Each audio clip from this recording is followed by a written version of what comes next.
for this course, you can use any pen or brush you like. I have collected a few of my favorites here just to give you a quick overview.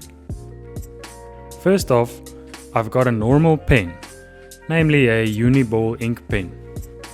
This pen makes nice and consistent lines, great for what we are going to be doing. It is also cheap and found everywhere, great for being a part of your daily practice. Next up, we've got the classic black Sharpie.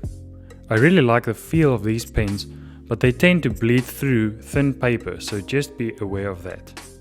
I've got two different Pentel pocket brush pens. These pens are great for the exercises we are going to do, especially because of their brush tips and sizes. Just be careful, some of them can leak. Next up, I've got one of my favorites, especially for fine detailed work.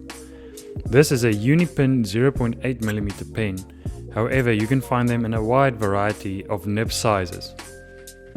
I've also got my bamboo stylus here, just to remind you guys that digital is also fine for this class. However, I do recommend to turn off extra features available in some programs, like the lazy mouse feature.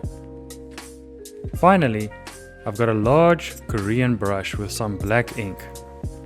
Changing it up between brushes and pens is a great idea to build your drawing confidence, so definitely swap your weapons of choice out every once in a while.